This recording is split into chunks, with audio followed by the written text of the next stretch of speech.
Nora Speaks is a weekly podcast that tugs at the soul and consciousness of the Black community. With show topics such as youth empowerment, education, women's impact, and civic engagement, Nora Speaks challenges the listener to not only join the movement, but be the movement.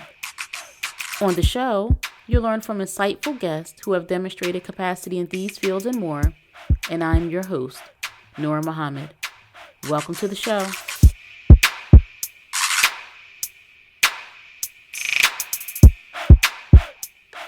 Welcome to another episode of the Nora Speaks podcast, and I am your host, Nora Muhammad. I am glad that you're back with me for another episode of the podcast. I hope that this podcast is meaningful and provides information that you think is relevant to your life and to the experiences of our people in North America.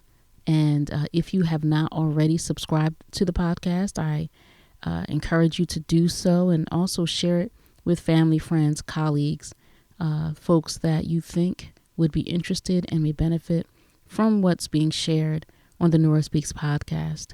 You know, I listened to an interview of a prominent Black woman who works in the field of entertainment.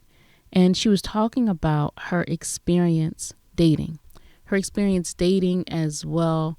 And now she's married, but just kind of what she thought was expected of her as she was building relationships with men. And one of the things that she said, and it's something that I have heard often from other Black women, this term about dimming one's light.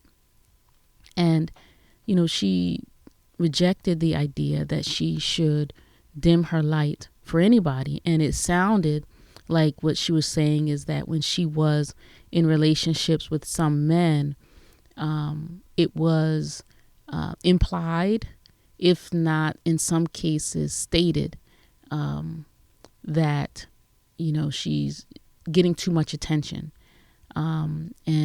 And so she interpreted that as, you know, I was being asked or encouraged to dim my light. And we may see a lot of women on social media talk about the idea of dimming one's light.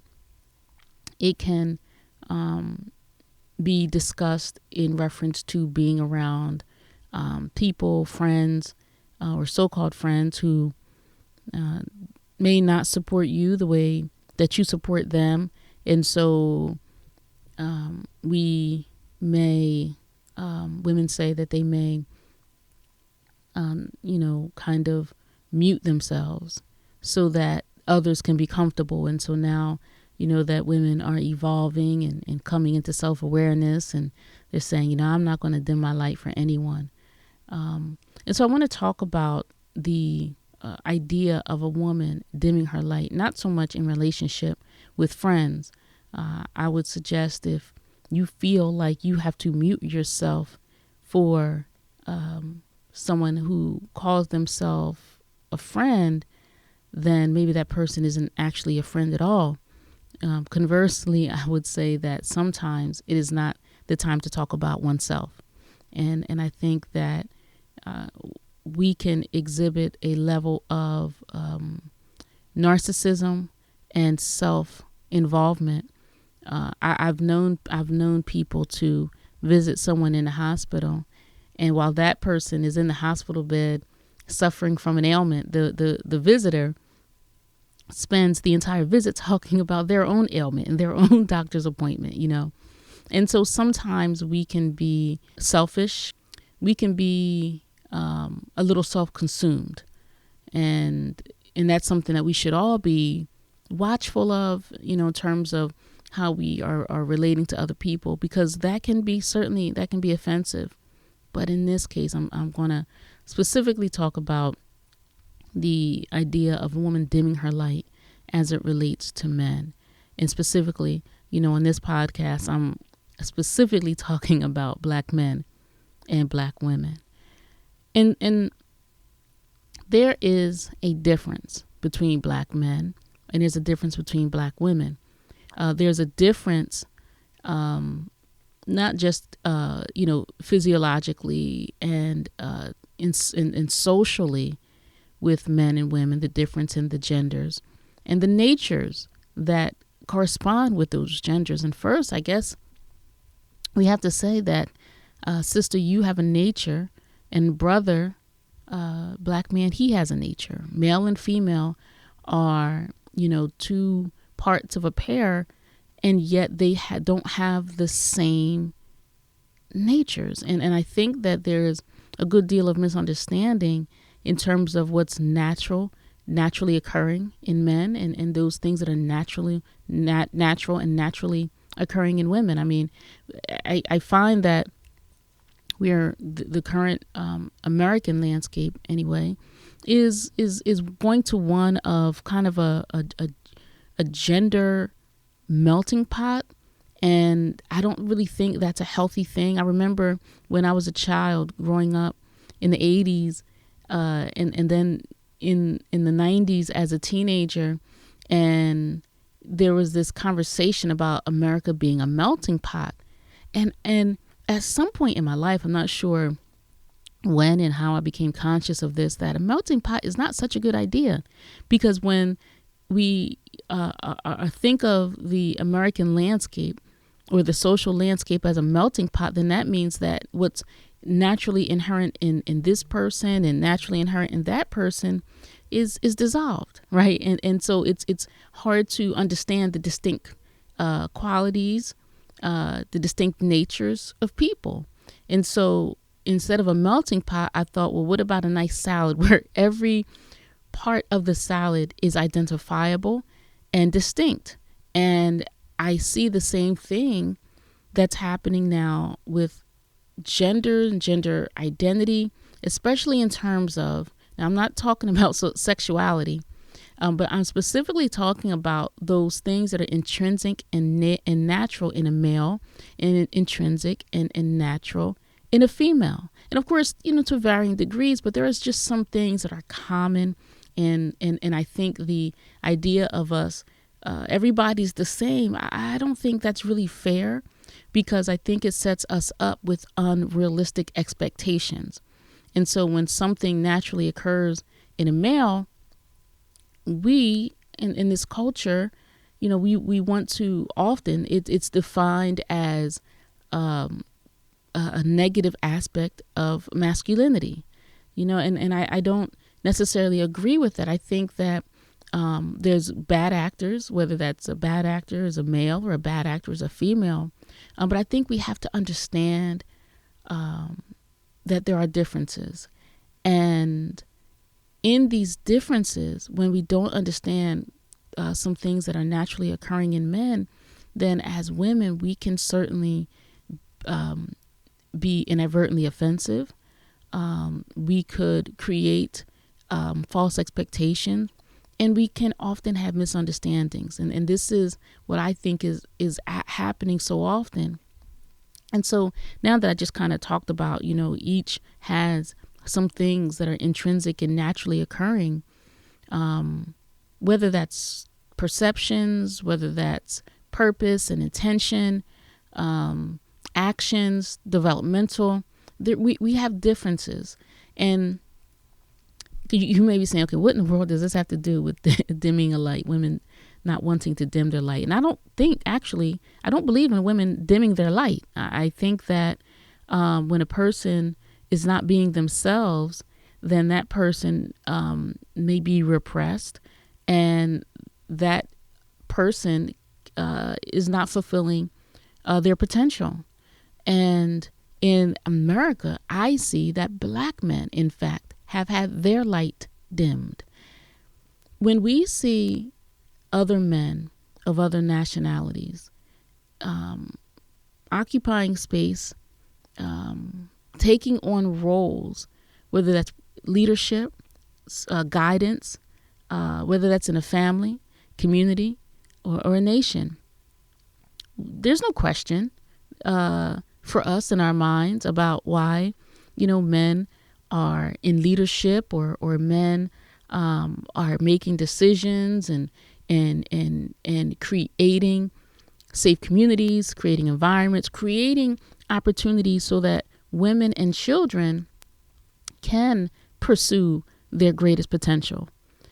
However, we don't see that type of leadership and creativity with our Black men. Now, we may say, well, we have a lot of entertainers. I'm not talking about somebody that's singing and dancing. I'm not talking about somebody that's an artist or someone that is interested in entertainment and is being used to create false realities and detrimental messages to our people. So if you're thinking I'm talking about an R&B singer or a rap star, I'm not.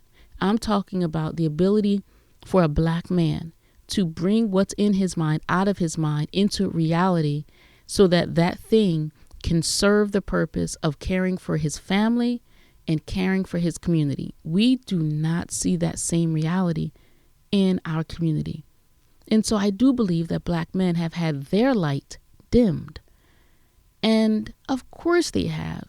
If you listen to Nora Speaks, you are very aware of the experience, or maybe you're very aware of some of the experience of our people in North America experiencing slavery, suffering, and death, experiencing being bred in fear, being lynched, being subjugated, being oppressed, right? How can a Black man who is naturally inclined to protect his women and his children, his sisters, his mother, his daughters, how is it possible that his light is not dimmed when he has another man caring for and controlling his community? Of course his light has been dimmed. And, you know, one scriptural reference, if anyone is a student of the Bible, is the kill the male and spare the female teaching and practice of Pharaoh. The kill the male and let the female live, right? And we are experiencing and witnessing this in North America for a fact. And so I go back and say, the Black man has had his light dimmed where he is not able to grow and develop his potential. Now, sure, we have athletes who are making billions of dollars for owners and corporations. And so that they are shining when they're dunking a basketball, throwing or catching a pass on the football field, or they are dancing on stage. And look, we've always been entertainment in this country. We've always been their entertainment. So I'm not talking about an entertainer. I'm talking about those things in life that matter the most. And Black men are not guiding. They're not leading. They're not creating. They don't necessarily have the space. They're not socialized and cultured to hone their potential, to recognize their potential. Like most of us, they are being tapped in to learn how to be servants or employees, right? And you know, we go to school in the American educational system. We go to school so that we're taught how to be a employee, not how to be a husband, right? Not how to be a leader, not how to be a wife or a mother or a father. Like education is structured around creating job workers. And you can go back and study American history and understand that what I'm saying is true, because, you know, I know we may not always take a Black woman's word for it, take a Black man's word for it. You know, our people, we know that we need it in white and Black. So maybe, you know, you can go back and study this in American history books and understand why the American educational system has been structured like it is to create job workers, right? Not for someone to be encouraged to tap into their potential. So that's just the history of education and what it produces. It produces a job worker. But more than that, for Black men, our culture, this American culture rather, is designed to make inmates, right? To make inmates so that they can fill the prison houses. And unfortunately, we do fill the prison houses. And now we see more black women are unfortunately filling the prison houses. And so we talk about this dimming of the light as women. Again, I don't think that anybody should be dimming their light, but I do think that we should understand how destroyed, how attacked the black man is, how he's been neutralized in this nation. And so I think as black women, when we've had the opportunity, and not just the opportunity, but we have been trained, cultured, guided to hone the potential to be successful, while our men are not given the same nurturing. And so you meet a man and you're both in your, mid-20s or early 30s, and, he may not have achieved what he wants, or he may not even know yet what he wants. And so you, as a young girl, you've been on track through high school and college and now career, or maybe you went, even higher, you have your master's and your PhD, and you've worked. You say, well, look, I work hard. Yes, you have. And congratulations on the fruits of your labor. But we have to understand that there are impediments, handicaps that are put on black men that are not always visible to the eye. And sometimes as black women, we are not trained to recognize it, to see it. And sometimes they don't even recognize it and see it. I mean, socialization can happen so covertly. And this training that we're getting, training that the black men are getting, is just not necessarily the same. And then, just if you've been in a classroom and saw little children, you see that girls are different than boys, and boys are different than girls, especially, girls just have this kind of go-getter attitude very, very early on. And then girls also have a desire, or a natural desire to be pleasing to authority. I mean, that's just part of who we are. As I said, we have to understand. If we don't understand nature, then we're going to get things kind of confused.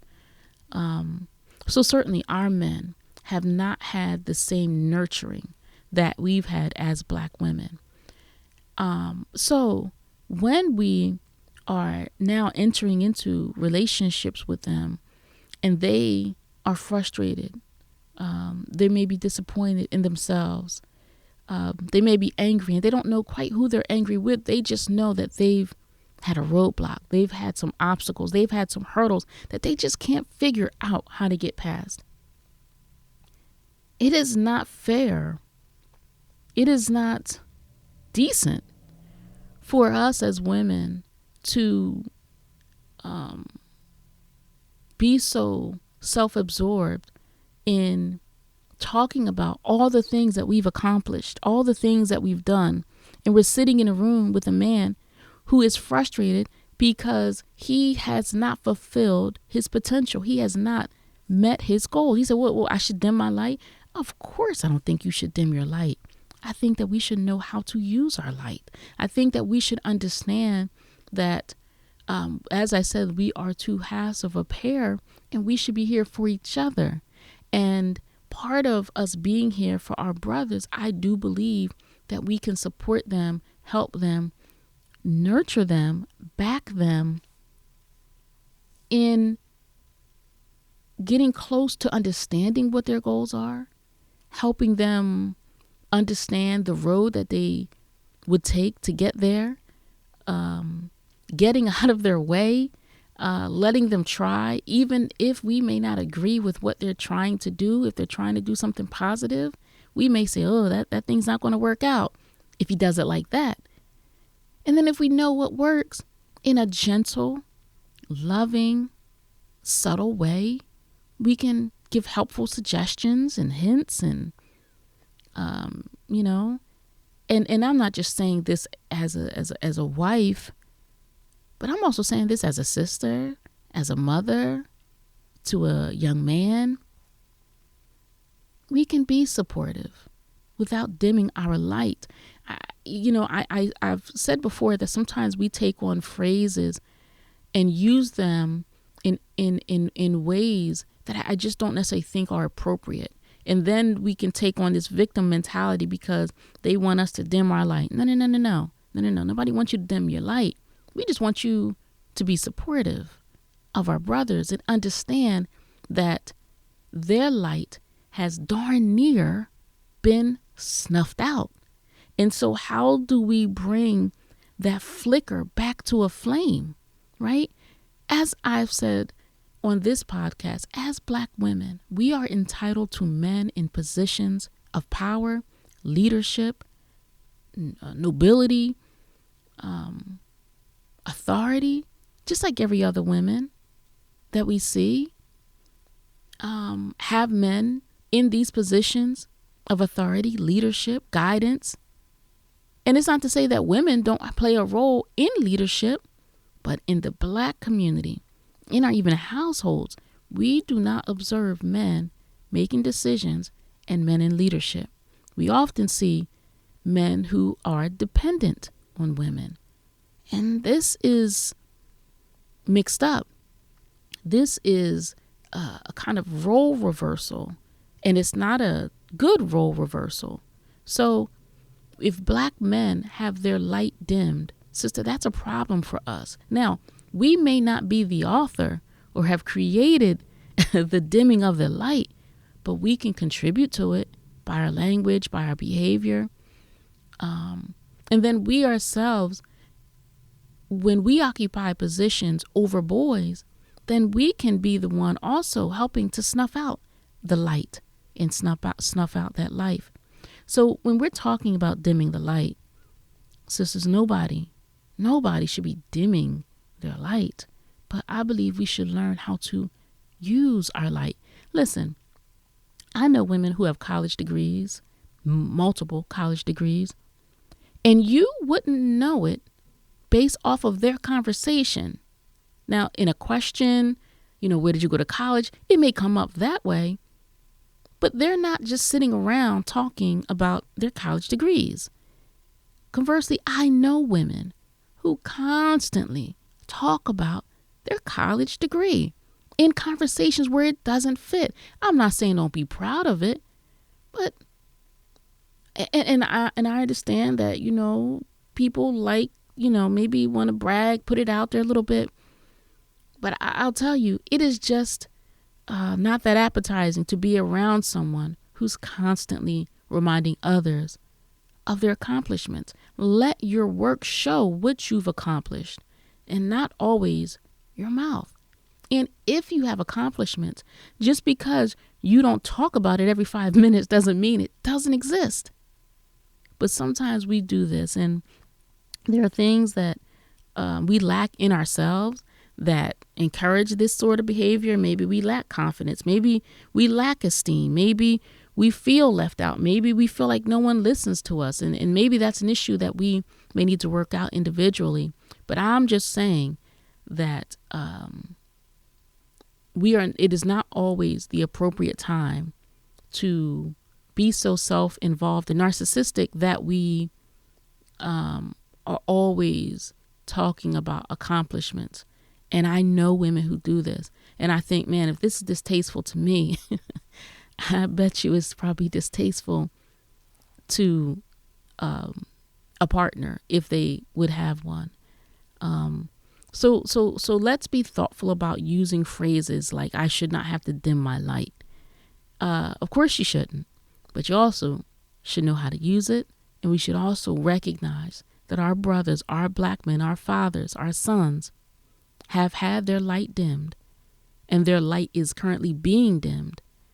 And if we are not careful and thoughtful, and if we don't understand nature, then we can be participants in the dimming of their light. Thank you for listening to this episode of the Nora Speaks podcast. I'm interested in your feedback. As always, let me know what you think about this episode. You can email me at nora@noraspeaks.com. Until next time, stay in peace. We were brought here as a piece of property. And to keep that piece of property, it is to not allow the property to know the value of the property. What I mean by that, if you had known the history of yourself, you would not have been made a slave. And you won't be a slave now if you have a knowledge of yourself. It's hard to enslave a person that have equal knowledge with you. You just can't do it. And so this knowledge of yourself is the thing that will free you from what you have been suffering from. Thank you for listening to another episode of the Nora Speaks podcast. Be on the lookout for a new episode coming at you fresh next week. And as always, if you want to learn more about me and the work that I do, visit my website, noramahammed.com. Or if you have a listener question, email me at info@noraspeaks.com. You can also follow the Nora Speaks podcast on Facebook, Instagram, and Twitter at Nora Speaks Podcast. I'll be sure to include links in the show notes. If this show has value to you, please subscribe, rate, and review, and share it with family and friends. And be sure to check out previous episodes. And remember, don't just join the movement, be the movement. Stay in peace.